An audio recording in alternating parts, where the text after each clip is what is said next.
Boa tarde, meu nome é Bruno Bertoni e hoje vamos falar sobre o discurso retórico. O retórico é diferente dos outros discursos. A gente falou em 4 tipos de discursos, né? Poético, retórico, dialético e lógico. É mais frequente no nosso dia a dia.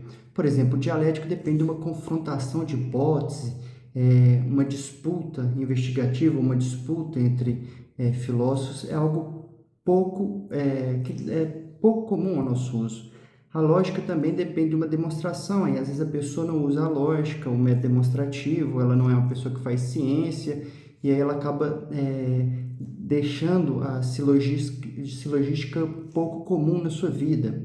A poética a gente recebe muito, no sentido de que a gente assiste filme, vê peças, etc., mas como usuários da poética, né, uma pessoa criar uma fábula, um poema, um roteiro, talvez não seja algo comum à maioria de nós. Mas a retórica, quando a gente pensa que é um discurso persuasivo, um discurso que visa fazer com que o ouvinte tome uma atitude, seja aprovar uma lei, escolher um político, no caso da nossa democracia, que é indireta, ou mesmo condenar alguém, absolver alguém, é algo mais comum e não necessariamente nessa questão mais política e jurídica, mas todos nós, em algum momento da nossa vida, nós precisamos, né, usar um discurso para persuadir, convencer alguém de algo.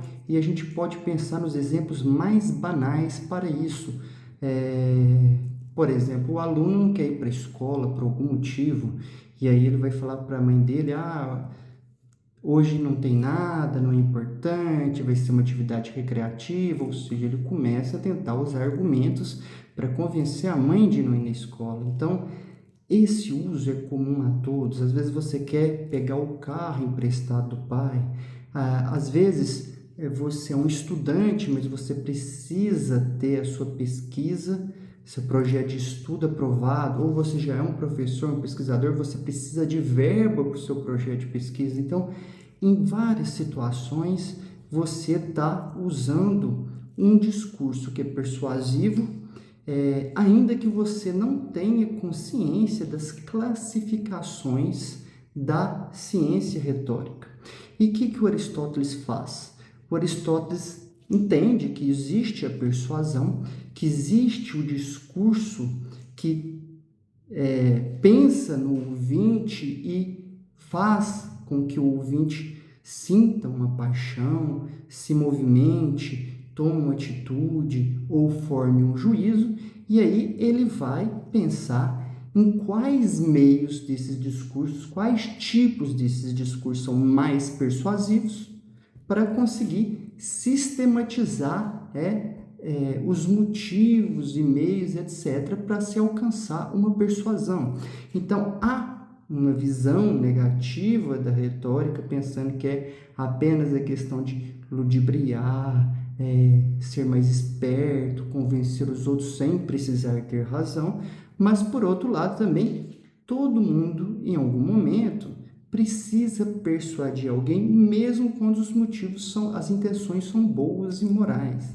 Então, na verdade, uma sistematização desse discurso persuasivo serve tanto para a gente querer utilizá-lo, né, quando as intenções são boas, quanto para nos precavermos de intenções más, né? Então, a retórica é um discurso muito importante e hoje a gente vai ver um geral da obra do Aristóteles, que é dividida a retórica dele em 3 livros. Nós vamos passar pelos conceitos principais, mas começando com um pouco uma história geral sobre a retórica. Então, hoje veremos, está no sumário do PDF, história da retórica, visão geral da retórica, estrutura geral da obra, como eu disse, dividida em 3 partes.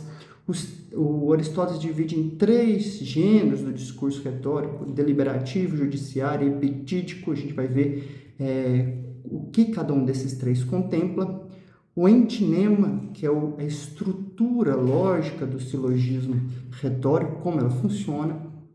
As provas retóricas, análise das paixões, que é muito importante na retórica, saber quais paixões você deve despertar ou não no público, o ethos do orador, que é o caráter do orador que você pretende empregar no discurso retórico, virtudes das lexis, metáfora na retórica de Aristóteles, ritmo e ordem do discurso.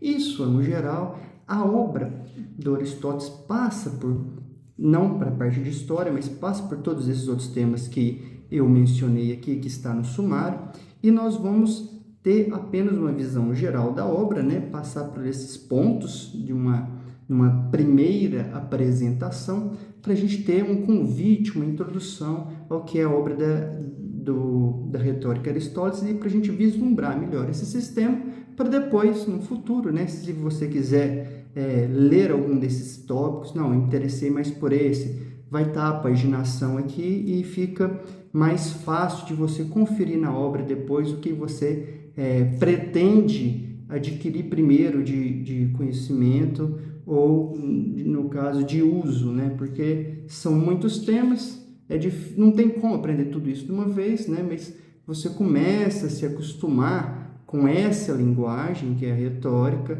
a situar. Então, tem 3 tipos de discurso retórico, então tem paixões diferentes para mim trabalhar com o público, e aí, né, à medida do seu interesse, como coloca a paginação sempre aqui de Becker, você pode ir conferir no livro um ou outro tópico depois.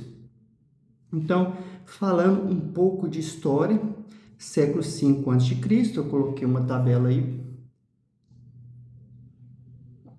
O século V a.C., democracia na Grécia, para quem ainda não viu um pouco de democracia grega. A democracia grega era direta, é o governo da maioria, então os cidadãos livres podiam escolher as leis, né, diretamente. Hoje a gente escolhe o representante que vai votar as leis, por exemplo, escolhemos os deputados, os senadores, e a característica da democracia grega ela é direta, né? Então há o surgimento no século V a.C., junto com a democracia também, essa importância da retórica, do debate, para o cidadão ateniense podia ir lá na ágora, falar, fazer política, todo mundo que fosse cidadão tinha essa possibilidade. Então, discursar, né, essa crescente importância do discurso vai surgindo nesse período, na Sicília e em Atenas, século V a.C. E surgem os primeiros tratados também nesses séculos, com Córax e Tísias, escrevem os primeiros manuais técnicos da argumentação jurídica.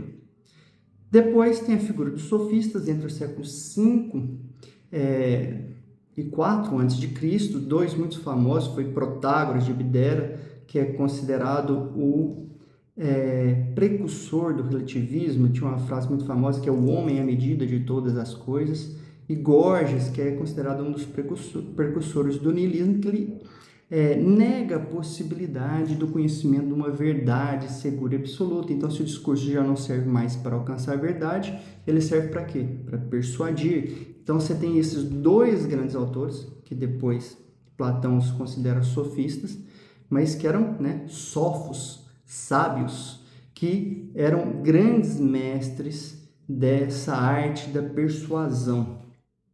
Com Platão, né, Sócrates vai criticar os sofistas, chama eles de prostitutos do saber, e Sócrates não deixou nada escrito, né, mas seu discípulo Platão, que escreveu Diálogos Socráticos, vai, em certa medida, criticar o uso da retórica, porque seria um exercício apenas assim de convencer, independente da busca da verdade. Então ele faz certas críticas, perpetuando as críticas que já eram feitas por Sócrates, mas em certa medida no texto Fedro ele tenta, né,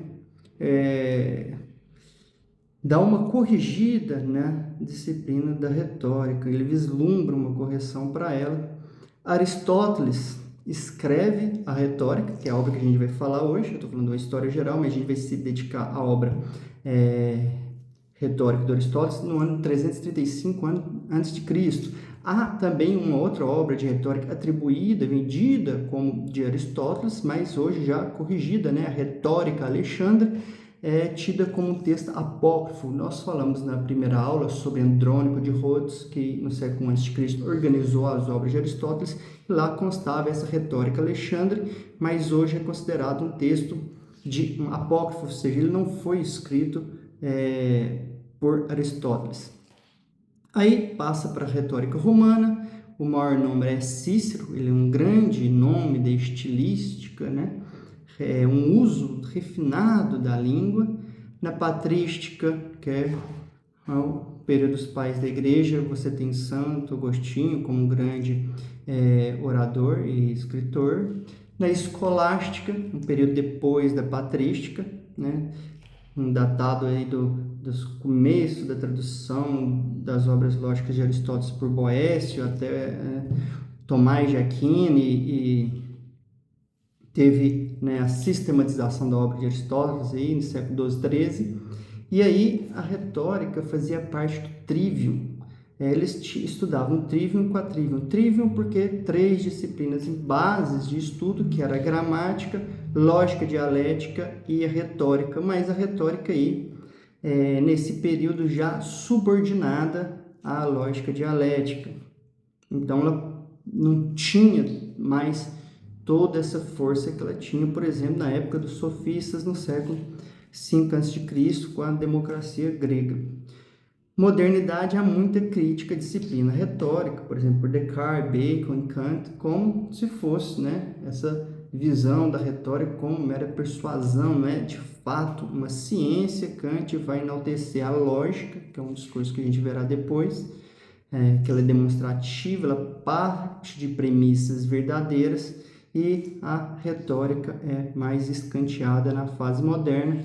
No século XX, né, Chaim Perlman, ele fica muito famoso com uma obra cujo subtítulo é A Nova Retórica, uma grande obra. Ele vai enfatizar quase a produção toda do Perlman em Bruxelas. Ele trabalha bastante com filosofia do direito e vai enfatizar a importância, resgatar a importância de um tipo de lógica do verossímil, que é a questão da premissa da retórica, a importância da obra retórica de Aristóteles. Ele constrói uma outra grande obra, a Nova Retórica. Alguns consideram que após esse texto da retórica de Aristóteles, o outro grande nome, o outro grande compêndio sobre retórica é essa Nova Retórica do Chaim Perlman. E há esse esforço, depois dessa crítica moderna do Perlman, de valorizar a racionalidade por trás do discurso jurídico, do discurso político, que é um pouco rebaixada na modernidade, principalmente com as críticas de Kant.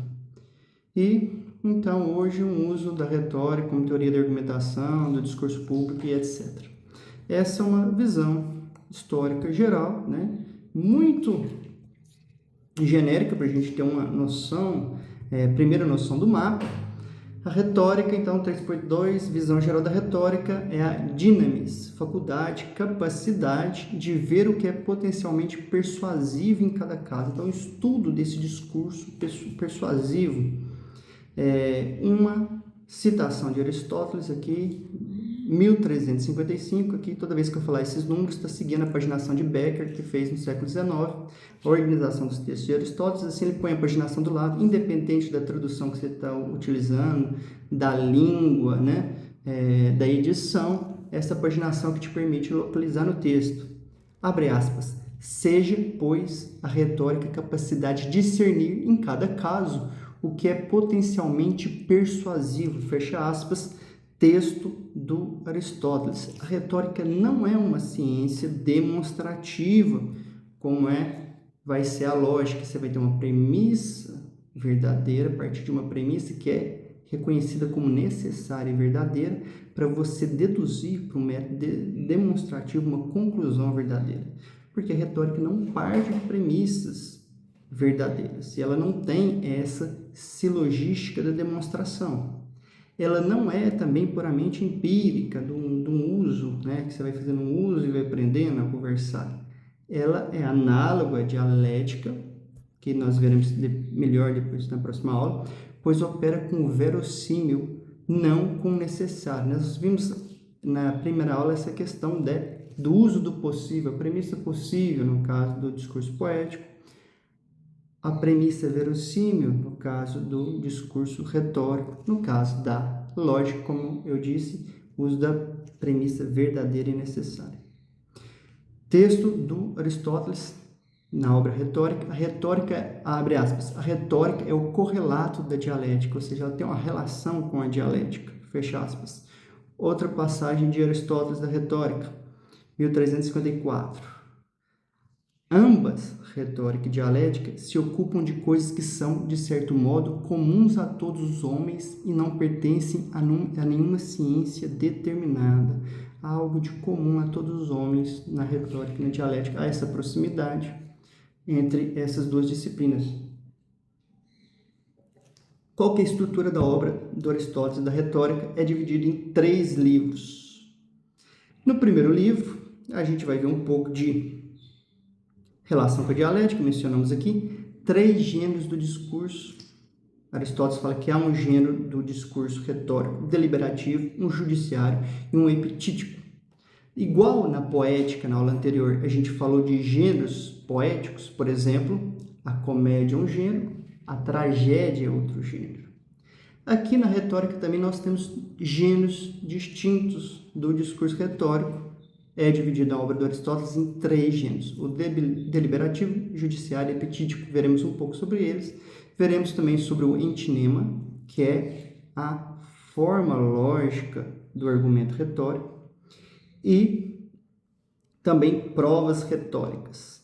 No livro 2, veremos um pouco da análise das paixões que o orador pretende provocar no público, a partir da disposição já psicológica do público, o caráter do orador, como meio de persuasão.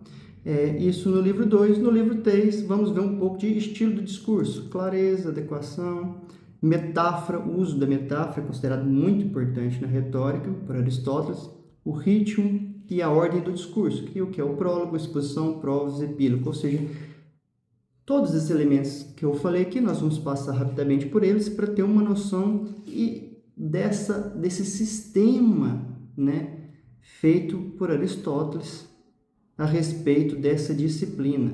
A gente vê pela primeira vez, para quem ainda não estudou retórica, esses conceitos principais para ter uma noção do todo, para depois, né, quando quiser estudar mais especificamente cada um deles, eu inclusive já coloco no meu PDF a paginação. Então, primeiro, os gêneros, né? Se na poética tem o gênero da comédia, da epopeia e da tragédia, que a gente viu um pouco na aula passada, o que é o gênero do discurso persuasivo, e Aristóteles vai dividi-los de acordo com o tempo. Deliberativo vai ser um discurso persuasivo a respeito do futuro. Qual que é a finalidade? Exortar ou dissuadir quanto ao útil ao nocivo. Texto do Aristóteles, leio, abre aspas, o discurso deliberativo exorta ou dissuade e considera sobretudo o futuro. Está na página 1358 da edição de Becker, esse texto. Exemplo, um deputado argumenta a favor ou contra a aprovação de uma lei. A lei, pensa no caso da Câmara, né? Você está querendo aprovar uma lei na Câmara, aí o sujeito vai apresentar a lei para ter um voto do Congresso, vai votar a favor ou contra a lei. É algo que uma lei que vai ser aplicada no futuro, né? Então, um discurso que visa, né, exorta os outros colegas a tomar uma decisão a respeito dessa lei, seja para aprovar essa lei, ou chega um outro deputado e vai falar dos malefícios dessa lei, então vai dissuadir o público a votar. Esse é o discurso deliberativo, um exemplo, né? Judiciário fala do passado. Acusar ou defender quanto ao justo ou injusto. O sujeito supostamente cometeu um crime, está lá no tribunal, e aí O advogado de acusação está falando tal coisa, o advogado de defesa está falando, não foi ele não estava lá, né? Ele estava em outro lugar nesse dia. E aí, se você foi convocado para o júri, você vai ter que absolver o sujeito ou então condená-lo. Por isso, na retórica antiga, o ouvinte, o texto retórico depende, né, dessa relação com o ouvinte. Você está falando para um ouvinte, já que é um texto persuasivo. O ouvinte é chamado de juiz, porque ele vai decidir condenar ou absolver alguém. O ouvinte vai aprovar ou desaprovar uma lei, né? Então, ele recebia esse nome. No judiciário, então, se trata do discurso passado, deliberativo, futuro, o epitídico do presente. Louvar ou censurar quanto ao belo ou vergonhoso. O discurso epitídico, palavra de Aristóteles, louva ou censura e considera principalmente o presente, fecha aspas. Um discurso de formatura, você vai estar formando, está tendo louvores sobre essa turma, como essa turma foi boa, capaz, etc. Ou o sujeito, né, que foi aprovado no emprego, vai ter um discurso sobre esse funcionário, o funcionário do mês, um velório, por exemplo, onde você faz um discurso sobre a vida desse sujeito, da qual eles estão ali reunidos homenageando. Tudo isso é um discurso epitídico.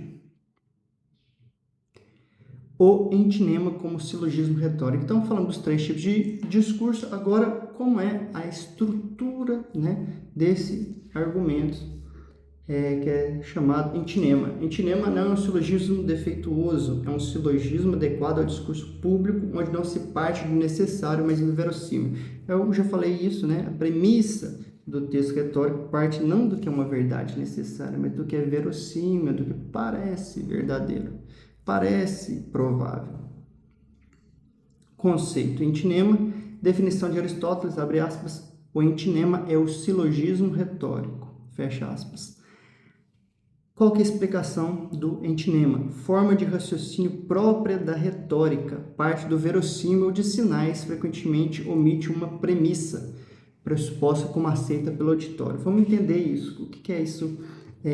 Omitir uma premissa. A gente vai compreender melhor quando a gente vê o discurso silogístico, porque ele tem 3 premissas, né? Ele parte de, 2 premissas e uma conclusão.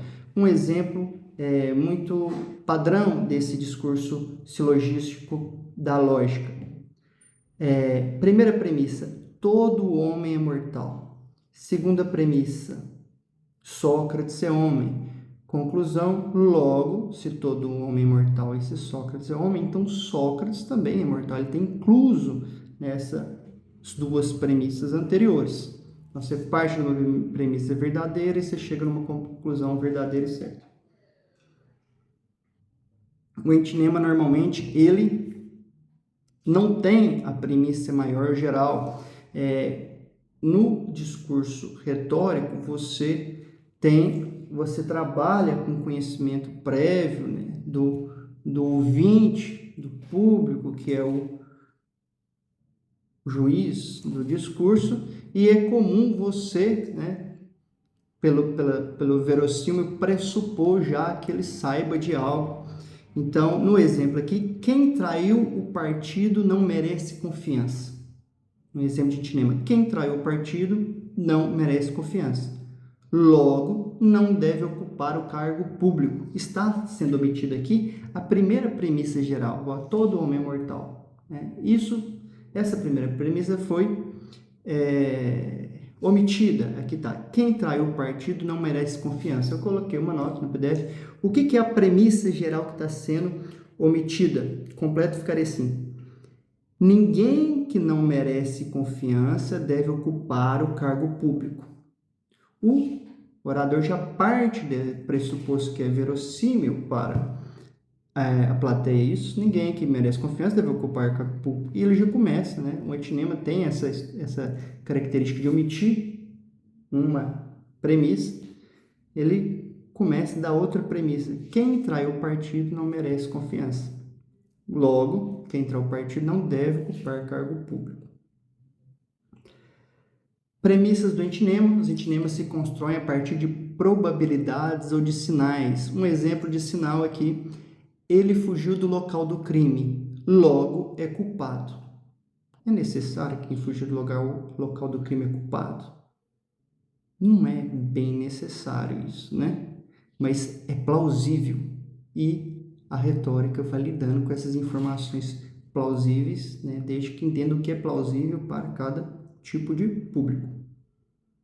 As provas retóricas, pistes, é dividida em prova técnica e prova não técnica. Prova técnica, definição de Aristóteles: há provas que são fornecidas pelo discurso e outras que não são. As provas que o próprio discurso do orador fornece são provas técnicas, e Aristóteles as divide em logos, ethos e patos.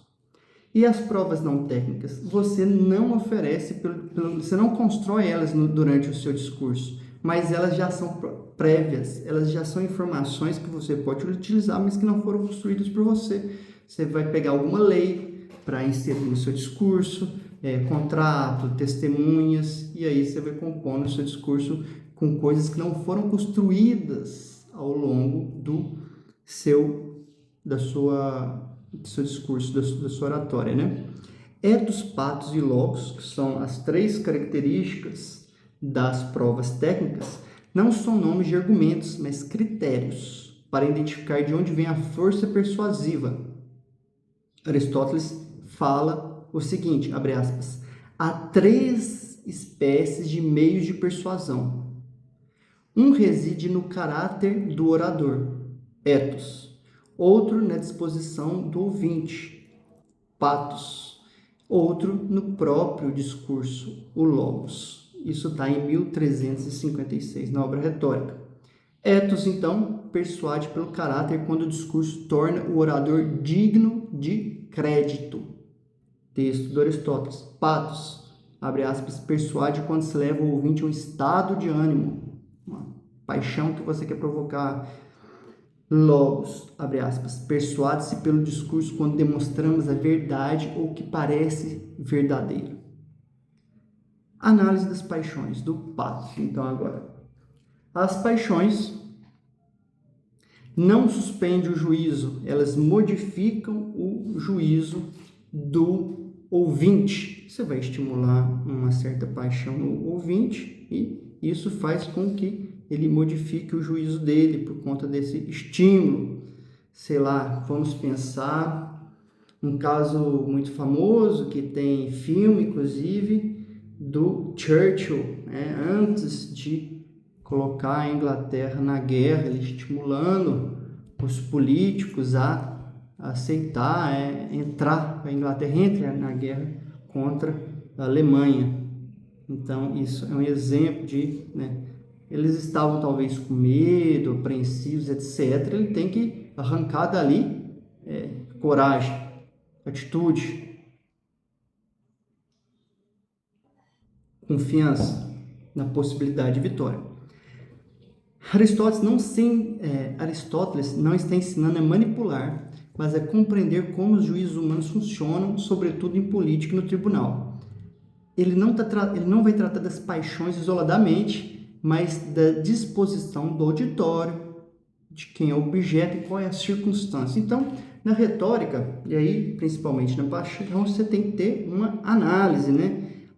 Qual que é a circunstância do seu discurso, do discurso que você vai proferir. Eu dei o exemplo de numa situação de guerra, numa reunião política, você decidir se seu país vai entrar ou não numa guerra. É uma situação.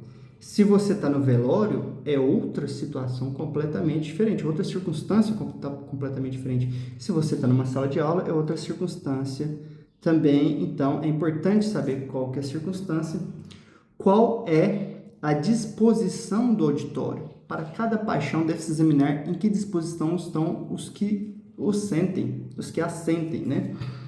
Como está o espírito, né, desses... Você está falando com a tropa de soldado que está...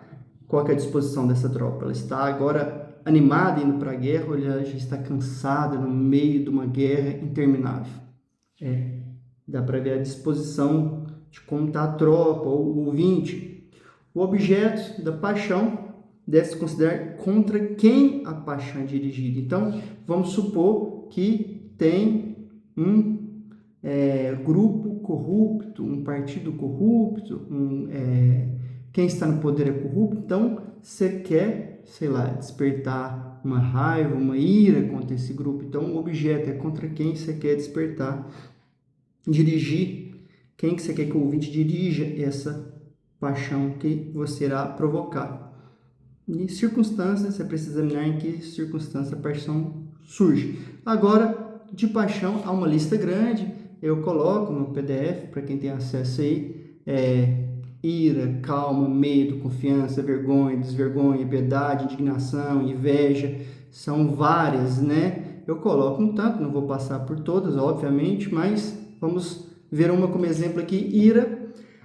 Entre aspas, texto do Aristóteles, a ira é um desejo acompanhado de dor, de vingança manifesta, por causa de um desprezo manifesto dirigido a si mesmo ou aos seus. No exemplo, a questão da ira vai na página 1378 de Becker. Exemplo, um aluno sente ira quando é humilhado publicamente pelo professor e deseja responder ou se vingar. Calma. A calma é a apaziguação e o repouso da ira. Exemplo, a mesma pessoa se acalma ao perceber que o ofensor pediu desculpas sinceras. Então, o aluno está indignado com o professor, etc., ele vai fazer um pedido de desculpas, ele passa sinceridade, é outra coisa que a gente vai ver sobre a caráter, né? E aí o aluno vai se acalmando. Então, há uma descrição de várias paixões que você pode despertar no ouvinte e aprender a usá-las, né? Mas vamos para uma interseção entre o livro 1 e o livro 2, 3.7, ethos do orador, que é o ethos. Definição de ethos na retórica, abre aspas, persuade-se pelo caráter quando o discurso é proferido de tal modo que torna o orador digno de confiança, pois acreditamos mais prontamente e com mais firmeza nas pessoas de bem. Então, além de provocar paixões e mover o ouvinte pelas paixões, também nós podemos movê-los, persuadi-los pelo caráter, o caráter que se constrói através do discurso, né? Então, aí tanto o ethos, as paixões, os patos e o logos, está falando dessa construção do discurso. Então, não é um caráter assim, previamente, antes de manifestar, ele era tido como bom, ou ele era tido como mal, mas na hora que o orador está falando, na hora que ele está discursando, né, qual é o tipo de caráter que a gente vai ver aqui, 3 tipos, o ethos, tipo de ethos que ele provoca com esse discurso. Ele passa confiabilidade, ele passa prudência, vamos ver isso agora, mas outros trechos falando de ethos em Aristóteles, vamos ler agora, abre aspas, essa confiança deve resultar do discurso, como eu havia dito, e não de uma opinião prévia sobre o caráter do orador, fecha aspas. Aristóteles diz que o ethos persuasivo depende de 3 fatores. Quais são os 3 fatores? Abre aspas, há 3 razões pelas quais acreditamos nos oradores: a prudência, a virtude e a benevolência. Fecha aspas, está em 1378. Vamos ver cada uma delas então. Ethos, o modo como o orador fala, não apenas de quem ele é fora do discurso. Então, o modo que ele fala, né? Esse orador argumenta com equilíbrio, justiça, parece confiável, mesmo sendo desconhecido, enfim. Aí, dentro desse ethos, há 3 divisões, prudência, virtude e benevolência, que são importantes para você construir durante o seu discurso. Então, o que é prudência? A definição aqui, o orador deve parecer capaz de deliberar bem sobre o que é bom e útil. Capacidade de julgar corretamente situações práticas. Um político que mostra conhecer as consequências reais de uma lei. Então, você está falando sobre uma lei e aí mostrando quais são as consequências de positivos e negativos, você passou essa prudência enquanto você está fazendo esse discurso? Ou será que você vai falar de uma lei que parece muito irritadiço, inconsequente, né? Você vai falar do investimento, e aí, falando se o investimento é bom, confiável ou não, você está passando prudência, ou você passa uma certa destemperança pelas palavras. Virtude, o orador deve parecer moralmente íntegro. O auditório confia mais em quem parece justo e honesto. Exemplo, um juiz que demonstra compromisso com a justiça, não com interesses pessoais. Benevolência, o orador deve mostrar boa vontade em relação ao auditório. O ouvinte confia mais em quem parece falar a seu favor, não contra ele. Então, o orador benevolente, ele está do seu lado. Um professor que demonstra preocupação genuína com a aprendizagem dos alunos, ou então, né, uma situação muito cotidiana, olha, coma vegetais, isso é bom para você, eu quero o melhor para você, então estude, pelo amor de Deus, né? Não passe em branco toda a adolescência, né? Concilie o esporte, a diversão com a escola, eu quero o seu bem, esse tipo de discurso, né? Um tipo de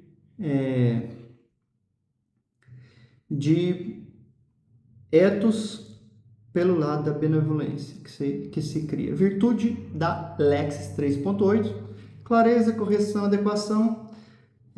Clareza, o discurso deve ser compreensível. Você está falando de retórica. Não é para ser obscuro, né? Não, quero que poucas pessoas me entendam. Não pode. A retórica não pode isso, por quê? Porque a retórica é um discurso persuasivo, ela depende do ouvinte. Agora, claro,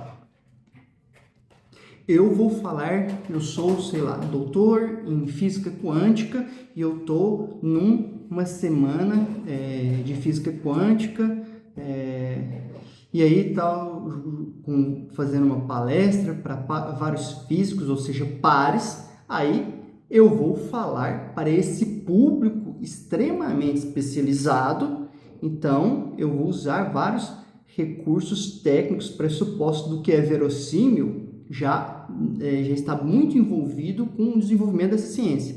Se eu vou falar de física na Globo, com o público da população do Brasil, né? Aí você tem que compreender o que é clareza, né? Clareza para esse tipo de público, para esse ouvinte da televisão, é diferente da clareza de um público especializado. Se eu usar o mesmo discurso que eu usaria na TV para esse público especializado, eu vou parecer muito bobo, né? E vice-versa, se eu pegar o discurso do público especializado, né, dos meus colegas de física e jogar na TV, ninguém vai entender. Então, o discurso não pode ser obscuro, não adianta você se sentir muito erudito, porque a retórica depende sempre do ouvinte. Quem é o ouvinte? Quem é a plateia? Quem é o juiz? Correção. Uso correto da língua, evitar solecismos. Adequação. Estilo adequado ao gênero, ao auditório e à situação, como eu estava falando aqui, né? Então, tanto a clareza quanto a correção depende da adequação. Metáfora na retórica. Livro 3 de Aristóteles vai falar da metáfora, a importância do uso da metáfora. Por exemplo, o aspecto da definição. A metáfora é a transferência de um nome de uma coisa para outra. Está em 1405. Chamar um político de corrupto de raposa. Você vai definir o político como raposa, você está usando uma metáfora. Essa é uma habilidade muito importante para retórica. É uma função, a metáfora agrada e ensina, pois faz compreender rapidamente. O tempo é um rio, ajuda a entender a passagem irreversível do tempo. Você está explicando algo por metáfora. A metáfora tem essa característica de ter uma figura, uma imagem que sintetiza aquela informação que você quer passar. Então, teve o exemplo aí, comparar o político com uma raposa. Exemplo de uma música aí do Planet Hemp. Polícia, porcos fardados. Você está usando uma imagem, uma metáfora para caracterizar um grupo, e aí obviamente você tem que saber para que plateia você está dirigindo, que tipo de metáfora vai funcionar ali mais, e aí a questão da metáfora Também tem um valor cognitivo, aprender algo novo por semelhança. A lei é um escudo, por exemplo, mostra a função protetora da lei. Há também a questão da advertência, para não exagerar nas metáforas, não usar metáfora demais, porque senão, ao invés de ter o benefício desse tipo de linguagem, usar a metáfora como persuasão, você fica muito carregado, pedante, obscuro também, e vai perder o efeito. Ritmo e ordem do discurso. O discurso deve ter ritmo, mas não metro, né? Tem um ritmo, um discurso retórico, né? Que vai fazer com que soe melhor, fique mais agradável, etc. Mas para não cair numa metragem da poética, né? Uma estrutura de verso, porque também isso não contribui para a persuasão, vai soar muito lírico e não é o que busca a retórica. Agora, para falar das etapas, o discurso é dividido em 4 etapas: prólogo, exposição, provas e epílogo. Prólogo é preparação do auditório. Então, você chega lá, sei lá, você vai dar uma palestra foi chamado para dar uma palestra para funcionários, você foi chamado para falar na sala de professores, sei lá, o prólogo você vai preparar esse público seu, preparar esse auditório, tornar o público favorável, atentado, receptivo. Um exemplo, entre aspas, peça alguns minutos de atenção para um tema que afeta diretamente a todos nós. Então, você chama atenção para você, né? Um minuto de silêncio, tem que falar uma coisa importante agora, etc. Você vai ambientar o que vai ser falado. Exposição, apresentar os fatos, relatar os casos de modo claro e verossímil. Tá? Sempre entender o que é verossímil para o público. Exemplo, no último ano o orçamento da escola foi reduzido em 20%, afetando projetos e materiais. Ou seja, você está já expondo o problema, você já está falando, já está colocando dados aí, 20%, você colocou um número, né? Você já está explicando. Provas. Demonstrar, argumentar, aqui não é uma demonstração silogística, mas é uma demonstração retórica, do verossímil, não é uma certeza, né? Apresentar antinemas, como a gente viu, exemplos, razões, evidências. Por exemplo, se a educação depende de investimento e o corte reduz recursos, a educação precisa de investimento. A educação brasileira está partindo do pressuposto que ela tem problemas financeiros, etc. Então, se a educação depende de investimento e o corte reduz recursos, então a qualidade do ensino é prejudicada. Você está usando o antinema para manifestar através do seu discurso uma motivação para as pessoas não serem a favor do corte no orçamento da educação.